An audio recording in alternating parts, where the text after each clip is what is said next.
What's up, everybody? Welcome to Friends of Five, brought to you by Five Reasons Sports. Today we got a special guest. Before we get to that special guest, as always, please go on our YouTube, go on our page, subscribe to us, follow us, comment, like it or don't like it, depending on your taste.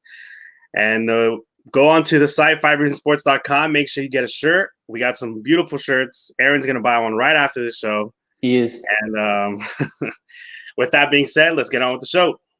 All righty. Welcome to the show, Aaron, the brain.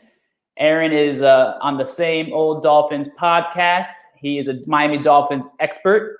I've actually known Aaron for over 10 years, but I'm happy to have him here today. He's going to lend his expertise on all things Dolphins, and we're going to start off with the hottest topic, Dolphins related, which is Tua. So you saw Tua apparently. Well, not apparently. You told me this. You've seen every single snap that he's taken in college. So take it away. Let us know how you feel, your temperature on the Dolphins drafting Tua. Yeah. Well, it's almost true. I like to say that I watched every single significant snap that he took in college. I started from the national title game from a couple of years ago against Georgia when he was a freshman, where he came in in the second half. But I didn't watch any of his snaps where he came in mop-up duty in his freshman year. So I skipped those. Those were insignificant. I started from the national title game and then went on through the 2018 tape, the 2019 tape until he got hurt. So obviously, I'm as excited as you guys are. I was ecstatic at the pick. I thought for certain other teams would be high on Tua, and we'd probably have to give up draft capital to move up and get him. The fact that we got him at 5 without having to trade anything was just amazing. And then we're sitting there at 5, and I'm just filled with dread that we're going to screw the whole thing up, and we didn't. So I was really excited about it. As far as what he actually brings to the table and what I learned watching his tape is, I mean, look, everybody knows about his accuracy. The guy is incredibly accurate, short, medium, deep, quick release. But what really I think is probably the most underrated aspect of his game is frankly his mobility. Right. He is actually a really good runner. Scrambling, taking off, and making plays with his legs, but not just out of the pocket, inside the pocket too. His ability to avoid the rush, move around in the pocket, reset his feet, gather, and still make an accurate throw downfield is probably the most impressive part of his game. And when you take that into consideration, his competitiveness, his mental acumen, I mean, he's an elite prospect. Now, that said, he's not without faults. Obviously, the first thing that's going to come to everybody's mind is the injuries, and I think that's legitimate. But when you're watching the tape, I don't think it's something that you can really key on. It's part of the narrative with him because he's been banged up in each of his last 2 years at Alabama, is the injury thing. But aside from the injuries, the only real negative that I see with Tua is that he's got a gunslinger mentality, and he'll occasionally try to do too much. Got you. He does not like to throw the ball away.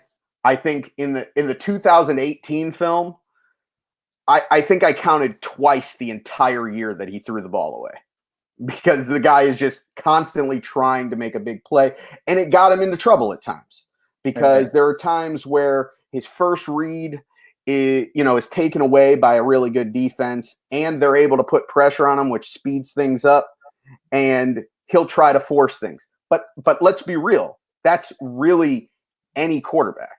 Any quarterback, if you take away their first read and you put pressure on them, they're going to be prone to mistakes, and Tua is not above that. All right. Matthew has a question on that topic. Go ahead, man. How I know you say it's underrated, that his running, but how underrated could it be? I mean, they compared him to Russell Wilson. He's Russell Wilson with the left arm. I mean, Russell Wilson's a pretty good runner, right? I mean, well, yes and no. I've also heard people compare him to Drew Brees. Okay. I think he is kind of still good in between those two. I think I think he's closer to Russell Wilson than he is to Drew Brees.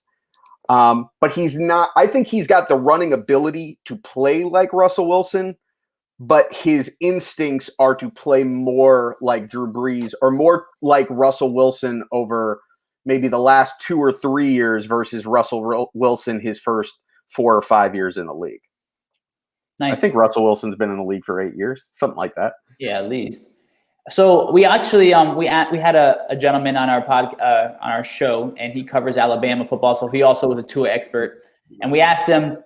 Let's say the Dolphins win 1 or 2 games this year, which you may not believe, but it certainly is possible.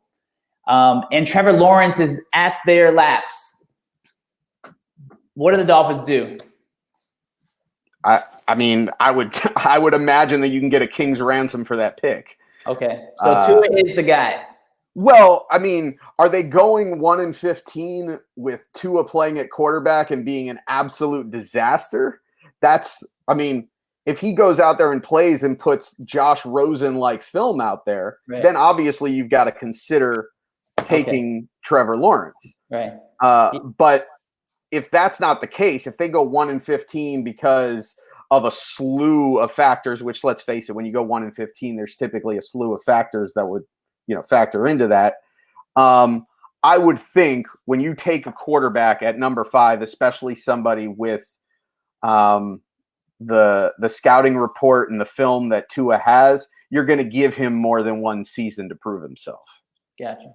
And so I mean, it would be a luxury. You get that pick, I would assume that you can trade down and get 3 number 1s. So that does assume that Tua is going to start at least 6 games this year? I don't assume that. I think first off, you got Ryan Fitzpatrick under contract. He's got the locker room. Tua's got a lot to learn, and they've got no reason to throw him in there unless he flat out earns it. Okay. So as long as Ryan Fitzpatrick is playing well, has the locker room, and is healthy, and the Dolphins are winning games, then there's really no rush to put Tua in there for the entire season. Now, of course, if Fitzpatrick struggles, if the team is losing games, if Fitzpatrick gets hurt, which he's prone to do, then you would think that Tua would be your second string guy. I don't believe that they're going to keep 3 quarterbacks on the roster and have Josh Rosen be the backup and just completely redshirt Tua no matter what. I don't think that's the case. But I think assuming that Tua is going to just be thrown in there just because he was the number 5 pick, I'm not with that assumption. Gotcha. So, Tua, what is his greatest talent? Like, if you had to say Tua can do this better than any other quarterback currently in the league, what would you say it is? Or he has the potential to be better than anybody in the NFL at doing this? What would it be? I would say probably the combination of his accuracy and his ability to move inside and outside the pocket while keeping his eyes downfield, resetting his feet, and still having that accuracy down the field. So his arm will probably – he's never going to have the best arm or anything like that? No. He's got an adequate arm. He can make pretty much all the throws, but he's not the kind of guy that is going to wow anybody with his arm strength. Okay. And you mentioned Josh Rosen. How do you think he starts any games this year? I believe that they're going to use the preseason to try to feature Josh Rosen and try to get something from him as far as a draft pick, some sort of compensation. Okay. I suppose it's possible if he plays really well and they can't get anything for him. It's certainly possible they can keep 3 quarterbacks on the roster and wait till some other team has a quarterback go down. And then maybe we can get like a 3rd or 4th round pick for Josh Rosen, because we're not really paying much for him. Right. And so if the guy's got some value, then it doesn't really make sense to just flat out cut him. If all you're sacrificing like if it comes down to cutting Josh Rosen or cutting like, a ninth offensive lineman, right? You're going to keep Rosen. Like which one do you want? Whoever has the most value. Right. And Matthew, post up that image that you created with the Shannon Sharp quote. Tua has all the tools to succeed. Somebody say it like him. Can they say it like him? I don't know if I could, but Tua has all the tools. It looks good. It looks good. With the Tua has Dolphins. all the tools to succeed with the Dolphins. I'm telling you right now. It sounds something like that. He does have all the tools on offense, you would think. He has the two-headed running back. I'll ask you your thoughts on those guys. Obviously, Jakeem Grant looks good if healthy. Albert Wilson if healthy. Preston Williams, Devontae Parker. He has a studded staff. So, going against your comment where you said he could play only a few games or might get redshirted versus he might, if he dethrones Fitzpatrick, he should have enough good players to win out games if he's as good as advertised. What do you think? If the offensive line contributes, right, and does their part, I think that's the biggest question mark. Okay. So let's talk about even that. Ryan Fitzpatrick at quarterback is certainly solid and sufficient as a quarterback. He's not going to wow you or be a Pro Bowler in all likelihood, but you've got a sufficient starting quarterback in Ryan Fitzpatrick. The big question mark is the offensive line. They've obviously put a lot of resources into it, but I'm still not sold. It's not a work in progress. So let's talk about that then. Austin Jackson, what did you see from the films that you watched? Like, are we going to be impressed by him? Is it going to be a solid pick? I think that's the only worry we have. Like, did we waste our second first-round pick on Austin Jackson? I think Austin Jackson is the biggest question mark of the entire draft, to be perfectly honest.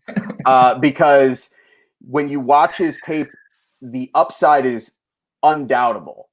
His athleticism from the left tackle position, his size, he's got everything that you would look for, but he struggled a bit when he was faced with the better pass rushers that he went up with, namely when he went up against A.J. Epinesa from Iowa, who, if he's starting at left tackle this year, he's in all likelihood going to get matched up against A.J. Epinesa twice this season because Epinesa is now on the Buffalo Bills.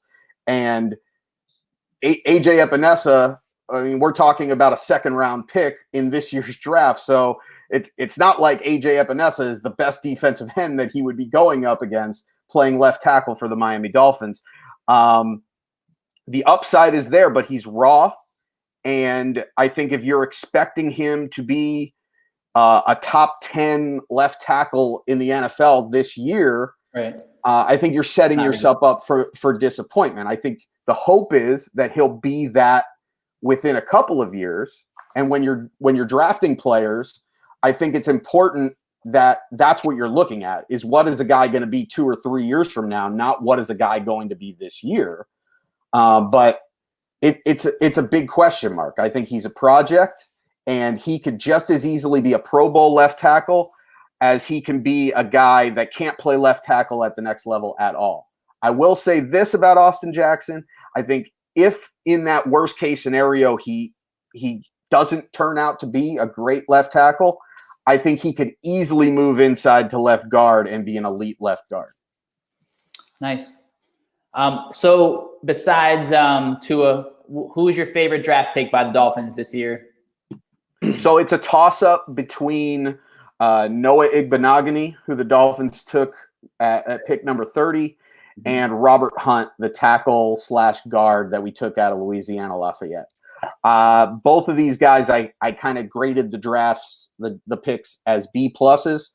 Igbenogany, actually both of these guys, depending on who you ask, could be seen as reaches. But when you go back and you look at the tape, I think both of these guys have Pro Bowl potential. I think Igbenogany as a man press corner in Brian Flores' defense, where he likes to play man coverage, he's a perfect fit. The only question on Igbenogany or Igbo, as they called him in Auburn, which I think we're going to be calling him on the podcast because it's simply easier to say than Igbenogany, is his ball skills. He's only played corner for 2 years. I mean, he was recruited as an athlete. Right. He played wide receiver as a freshman and moved to defensive back in his sophomore year. His parents, we mentioned, also were Olympians or top flight athletes too.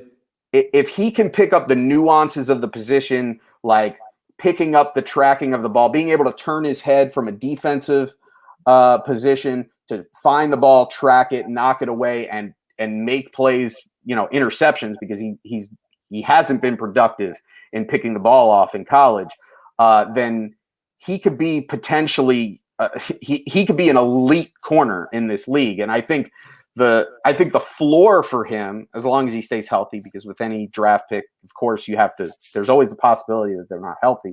But as long as he's healthy, I think his floor is a starting corner. And to me, who better to learn all those skills from than Xavier Howard and Byron Jones? I mean, you got two of probably the top, I want to say 10 quarterbacks, he can learn all those skills from them, right? And not just them, but also the defensive coordinator, Boyer, who was the DB coach here last season, who was brought over from New England, where he was a DB coach, has a history of getting the most out of these defensive backs. And we're not just talking about star-studded, first round picks and free agents. We're also talking about guys that are undrafted, and he's just a proven defensive backs coach, and he's your defensive coordinator. So I would think that with the talent that we've surrounded him with and the coaching staff that he has, I think he's in good shape to develop. Nice. All right. Go ahead. And with Robert Hunt, with Hunt, I think this guy has all of the tools to be an all-pro guard. I'm not sold that he can play right tackle. I think he's going to get the first crack at right tackle, because look, do we really want Jesse Davis or Julian Davenport being our right tackle, protecting potentially Tua's blind side? Right. So I think Hunt will get an opportunity there, but ultimately I think his upside can really be realized at guard. I think he'd be an elite guard. You watch the tape of this guy, and he is dominant, and he doesn't just want to beat his guy. He wants to pulverize his guy and drive him into the ground 5 yards beyond the line of scrimmage. Nice. Trying to get those pancakes. The guy is you can call him IHOP. That's how many pancakes he's got. All you can eat pancakes. All right. What you got, Matthew? Yeah, let's keep going with the list. I mean, what's up with Brandon Jones? I think he was a little bit of a kind of a surprise at one point, because if we wanted a safety, I thought we would have gotten one a little earlier in the draft, and then we came up with Brandon Jones. So everybody was like, oh, okay, I guess we did need a safety. So what's up with him? So Brandon Jones was an interesting pick. Of the picks that I have broken down that I've watched the film, which so far are 7 of the 11, 7 of the 10 if you don't count Blake Ferguson, because I'm not going to break down tape of a long snapper. Brandon Jones so far is my least favorite pick. Toss up between him and Solomon Kindley. And it's just because I don't see a ton of upside there, and I think he only fits into a very specific role. However, if he fills that role really well, then it'll turn out to be a great pick. And that role is essentially the Patrick Chung role in the New England defense, in Brian Flores' defense, which is a guy that is going to be in trouble if he's in man coverage against any receiver with speed, a guy that's going to be in trouble if he is left as a deep safety, because his lack of athleticism back there will be exposed. But if he is kind of in the slot with safety help over the top, or in like a shallow zone, or in run support as a blitzer, covering tight ends, can be moved kind of all around as a chess piece in a dime defense, he's a really heady player with a relentless motor that tackles really well. And so I think there's a role that he can fill, but it's just a very specific role. And with a 3rd round pick, I'd prefer a guy with a little bit more upside than a dime defensive back, a sub-package defensive back. Nice. And then Malcolm Kelly, that's his name, right? Right.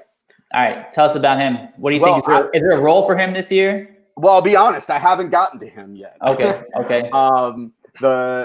So far, I've done, I guess, 4 shows. I did the Tua show. Okay. Then I did Austin Jackson and Raekwon Davis. I did Igbo and Robert Hunt. And then the last show that I did, we just released yesterday, was the Brandon Jones, Solomon Kinley show. And I just started breaking down Jason Strowbridge. And I'm going to do Strowbridge, Curtis Weaver, and Malcolm Perry in one episode. So I haven't gotten to Malcolm Perry's tape yet, but we need running backs. We need bodies back there. And he's kind of a gadget player, you know, being from a triple option. So,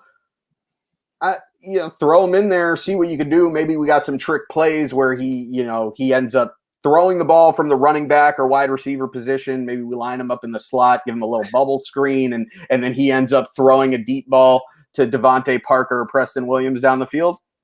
He's kind of similar. Isn't he similar to Albert Wilson in that case? Could be, and if he is, that's not a bad idea because Albert Wilson is not going to be here long term. Right. It's probably his last year. He has guaranteed money or so, but he shouldn't be unless he does something amazing. Yeah, I mean, when you look at the Patriots model, which I think everybody in the NFL should aspire to be, the best dynasty in NFL history. Don't overpay. Well, don't overpay, but how do you not overpay? The only way that you can get away with not overpaying and still having a good team is by building depth and having pieces in place so that you can afford to let those guys go so that you don't have to overpay them. Right. If you don't have guys that are waiting in the wings, then you're in let's say 2 years from now. I mean, I look at the cornerback position right now because I think that's the best example of where they've done it on this team already.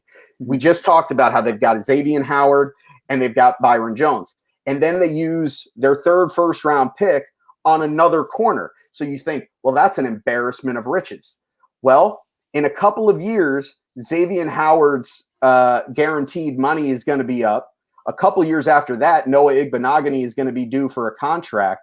That means having an extra guy, if Igbenogany turns out to be a really great corner and Byron Jones is a great corner and Xavier Howard is still playing at an elite level, then you can afford to shop Xavier Howard, probably get multiple first-round picks for him, and still have an embarrassment of riches at cornerback. And that's why they call you. That's why they call you Aaron the Brain, right?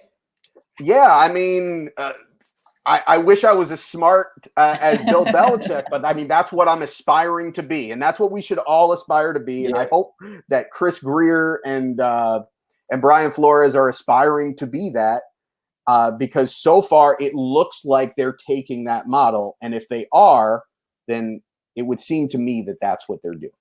Cool.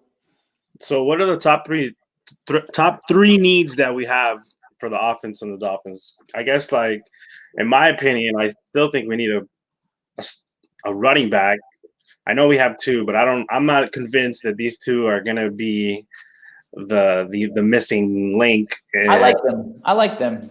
Yeah, I'm not a huge fan of number 2s to fill like a number 1 role, running back role. I would say running back, tackle. Maybe a slot. No, a center. I still think we need a center.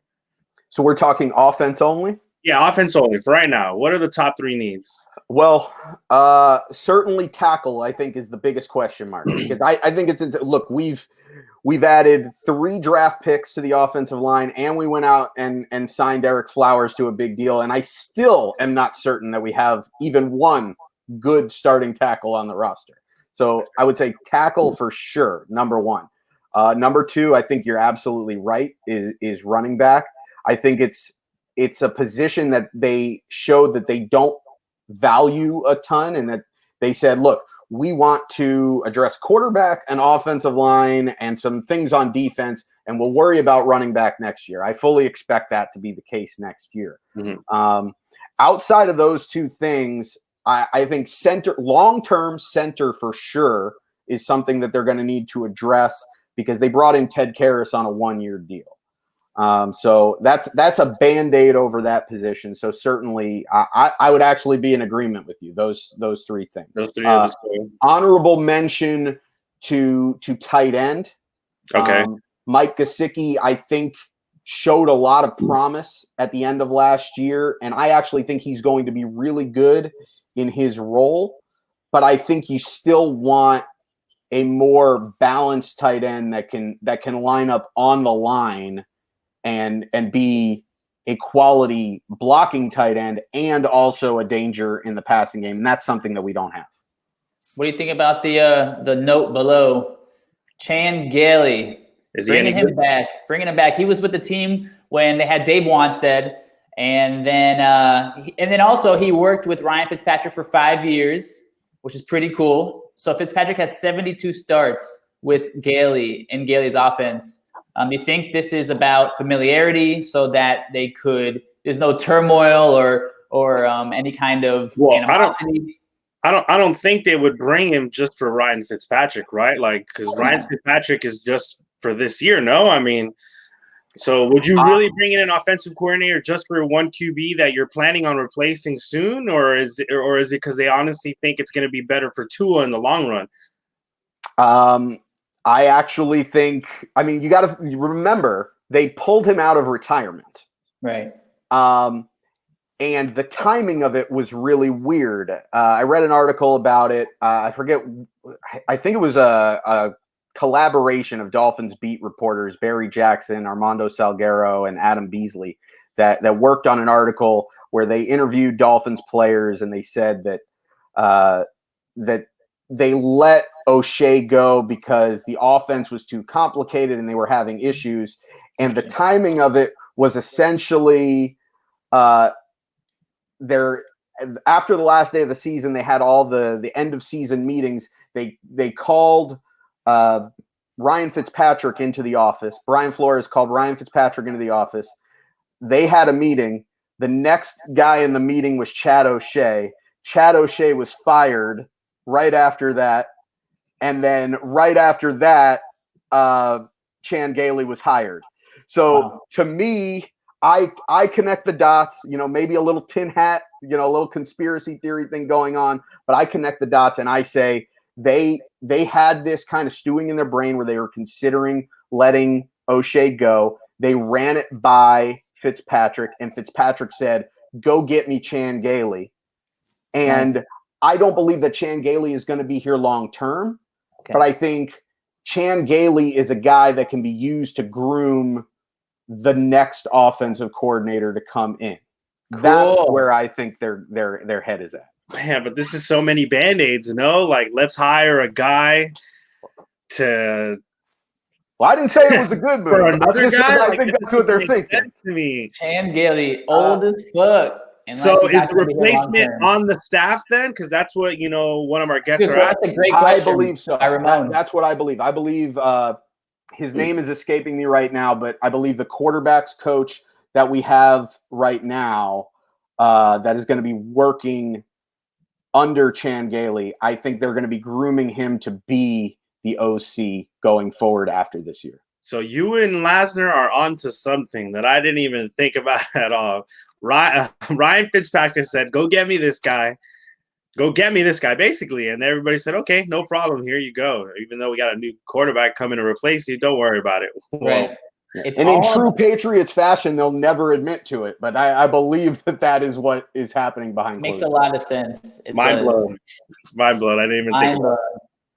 So in summation, the Dolphins don't want problems. They want everything just calm so that they can just do their work, and there's familiarities. So in order to groom Tua. Yeah, I think that's the idea, is just having stability, not having to force Tua into a situation where the entire team is uncomfortable. But is it a great idea. I mean, is Chan Gailey like an elite offensive coordinator? I'm not sure on that. But at any rate, he's a decent offensive coordinator. You're not around the NFL as an offensive coordinator and a head coach for as long as Chan Gailey has been without knowing how to be at least a decent offensive coordinator. It's not the kind of move that when I heard about it, when you heard, oh, they're firing Chad O'Shea to bring in Chan Gailey, you're like, right. Hey, so Antonio Brown. No thanks. Yeah. Where is he going to go? Or is he done? Baltimore. His cousin's on the team. Yeah, Hollywood Brown. They could use a wide receiver. I mean, Brown and Lamar Jackson are both from Florida, so they might, It's so weird, Antonio Brown. Antonio Brown is so weird. He went from the number 1 receiver in the NFL, or arguably top 5, whatever the case is, Hall of Famer, Ring of Honor with the Steelers, and now his image can't be placed anywhere. He's detrimental to every aspect, and over things like bashing the owner of Robert Kraft. I think that's what put the nail in the coffin for him for any future teams. Yeah, I think that Vontaze Burfict hit that he took a few years back. That's what you just said here. just knock something loose in him. Right. Look, if he could ever be just focused on football and not all the sideshow, right? I think the right team can get him and he can be productive. Now, you would think if there was a team like that, it would have been the Patriots last year, but it obviously didn't work out. And he had that whole deal with sexual assault, which honestly, I think that had more to do with him getting released from the Patriots than anything else. I think with that, if that goes into the rear view and he still has something left in the tank, he's a guy that can help a certain team.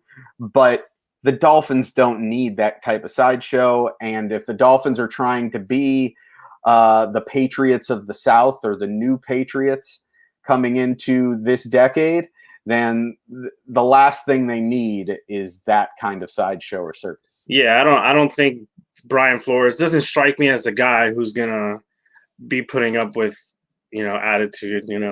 Just so everybody remembers what it looked like right before Antonio Brown was sane, and now we have a no sane Antonio Brown. Man, I think it all came down to Roethlisberger, man. If he could have just his ego, if he could have just calmed down Antonio Brown and treated him with more respect, I think that's where it came, man.